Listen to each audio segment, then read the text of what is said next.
porque o ministro das Relações Exteriores, Mauro Vieira, participou da cúpula no Egito, que a gente comentou agora há pouco, inclusive, para discutir a guerra entre o Hamas e Israel. André Anelli volta aqui com a gente. Como que foi esse discurso do chanceler? Conta pra gente.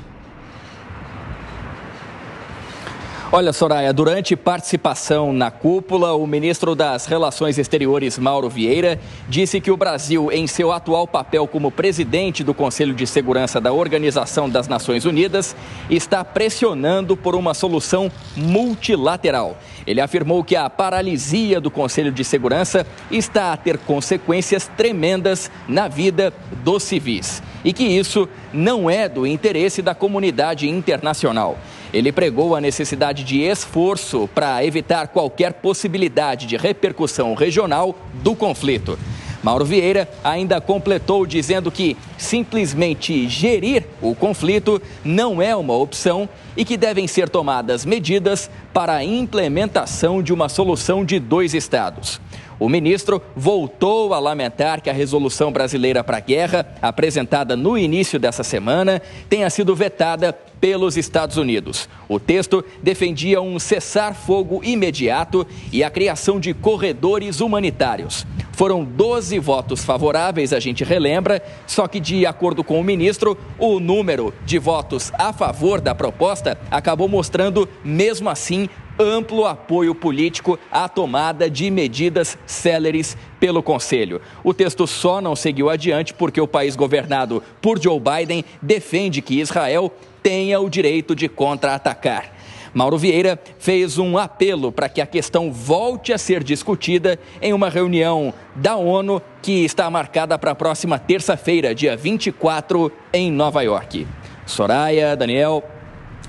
Obrigada, André Anelli. A gente vem retomando, esse assunto agora há pouco com o professor Christoph a respeito dessa fala, inclusive, do chanceler na cúpula do Egito. A gente pode retomar, inclusive, com as informações que o nosso repórter trouxe, professor Christopher, sobre essas consequências tremendas a civis e que a gente vem acompanhando e numa escalada aumentando, ao passar dos dias. Realmente, Soraya, a imaginação que nós temos nesse momento para os próximos dias é de que essa tensão vai só aumentar diante da possível entrada na faixa de Gaza, Nós falamos anteriormente de que se caso ocorra essa invasão, se caso ocorra de fato essa incursão, de que haverá um envolvimento de outros países e o confronto vai escalar, vai alcançar um grau que ele não alcançou até agora. E, nesse sentido, o embaixador Mauro Vieira faz um papel de grande relevância, defendendo na cúpula de paz lá do Cairo, onde estão reunidos principalmente os países árabes. Só para relembrar, quem convocou essa cúpula foi exatamente o Egito, que tem uma fronteira importante com a faixa de Gaza e que está muito preocupado com a sua própria segurança e até a possível instalação de grupos terroristas no seu território, e também a Jordânia, que é um país que está bem ali próximo, no Oriente Médio. Então, diante dessa reunião, o ministro Mauro Vieira ele solicita que seja respondido às questões das hostilidades entre os países de uma forma bastante rápida, bastante célere, para evitar a quantidade de mortes que nós estamos observando agora. Só para informar, o Mauro Vieira ele ia direto para Nova York, ele foi, inclusive, para Nova York para tentar mobilizar politicamente uma aprovação da proposta que muito provavelmente será colocada sobre a mesa na terça-feira, No entanto, o presidente Lula pediu que o próprio chanceler estivesse lá na cidade do Cairo, representando o Brasil, portanto. O Brasil foi um dos poucos países que não é árabe, que foi convidado para essa cúpula.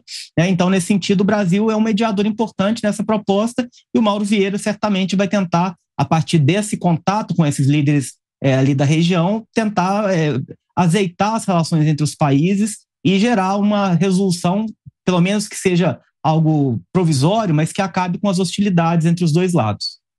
Falando dos desafios das diplomacias ao redor do mundo, a gente trouxe a informação na quinta-feira que Londres emitiu um comunicado divulgando uma informação que aumentou o número de hostilidades e crimes contra judeus e também árabes que moram na capital britânica.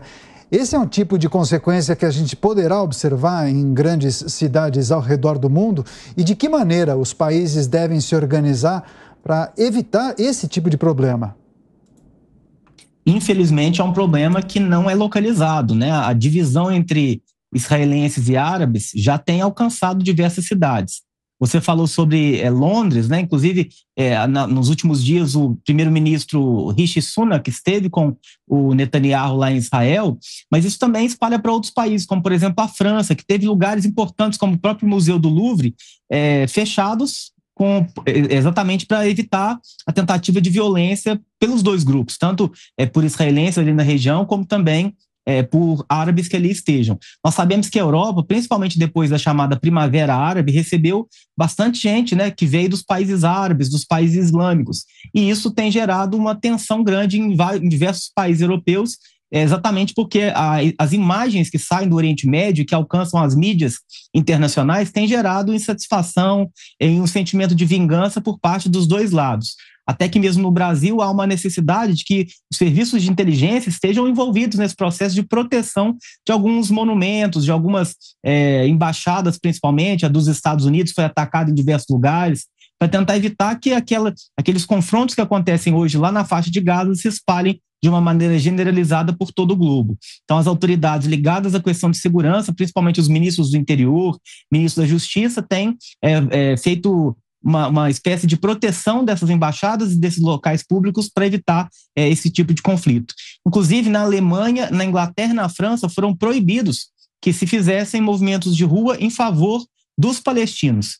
Na verdade, não é um corte da opinião, não é um impedimento de que haja uma liberdade de opinião, mas o que se teme nesse momento é que as pessoas comecem a defender o Hamas, que é considerado pela maioria das potências ocidentais como sendo um grupo terrorista. E nesse sentido foi que essas autoridades suprimiram esse direito de manifestação nas ruas para tentar evitar um processo mais violento envolvendo as pessoas nesses diversos países.